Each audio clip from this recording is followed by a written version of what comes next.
وہاں کے ڈیولپرز آ کے وہاں پہ بڑے بڑے مال اور بڑے بڑے بستیاں بنانے والے ہیں، جس کا کانٹریکٹ یہودیوں نے عربوں کو دیا ہوا ہے، اس کے لیے ان کی مدد نہیں کر رہے کیونکہ ان کا کانٹریکٹ ہے۔ آج آپ دیکھو عرب میں ہی بڑے بڑے کانسرٹ ہو رہے ہیں، ڈانس کے پروگرام ہو رہے ہیں، سب بے حالی بے ایمانی ہو رہا ہے۔ میں زیادہ گہرائی میں نہیں جاتا،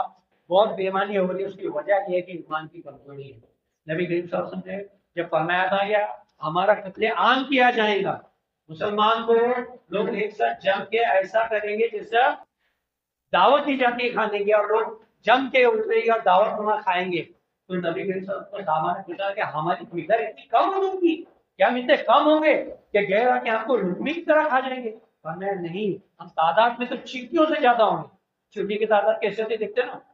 یا پھر سمندر کے جھاگ کتنا ہوں گے، مگر ہم میں ایمان کمزور ہو، ہم میں جان اور مال کی محبت آ جائے، ہم ایمان نہیں سنبھالیں گے، ہم ہماری جان سنبھالیں گے اور ہمارا مال سنبھالیں گے، ہم میں سے ایمان نکال کے دیں۔ آج سب سے بڑی ضرورت یہ ہے کہ ہم ہمارا ایمان سنبھالیں۔ اور ایک حدیث بتاتا ہوں، کہ ایمان غریبوں میں سے اٹھا ہے، میں مفہوم بتا رہا ہوں، غریبوں میں سے اٹھا ہے اور غریبوں میں ختم ہو۔ تو مبارکباد ہے اس غریب کو جس کا ایمان تھا، اور مبارکباد اس امیر کو بھی جس کا ایمان تھا۔ شرط یہ ہے کہ ایماندار، ہر فتنے کا علاج، ہر فتنے کا حفاظت صرف ایمان۔ آپ کوئی بھی حدیث اٹھا کے دیکھ لو، آپ کوئی بھی واقعہ اٹھا کے دیکھ لو، اگر بچنے کا نکلتا ہے تو ایمان۔ اگر آپ ایمان پہ قائم ہو، اللہ والے ہو، اللہ سے لگاؤ لگے ہو، بزرگوں کے تم حوالے ہو، تو آپ محفوظ ہو، ورنہ پھر آپ کوئی بھی ہو، کتنے بڑے بھی امیر ہو۔ آج عرب سے امیر کوئی نہیں، مگر ان میں جو فتنے ہم دیکھ رہے کھلے عام ہمارے سامنے ہیں۔ تو یہ دجال جو ہے بہت بڑا فتنہ ہے اور بہت قریب ہے۔ بہت سے لوگ ہم میں سے بھی جو علم والے ہیں وہ آپ کو بتاتے ہیں کہ مہدی علیہ السلام کا نزول قریب ہے۔ اگر مہدی علیہ السلام کا نزول قریب ہے تو دجال کا بھی نزول قریب ہے۔ یہ فتنہ بہت قریب آ چکا ہے، اس چیز سے آگاہ رہو اور اپنے بچوں کو اور اپنے اولادوں کو اس چیز سے آگاہ کرو۔ اللہ ہمیں اس سے بچنے کی توفیق اور ایمان عطا فرمائے۔ السلام علیکم۔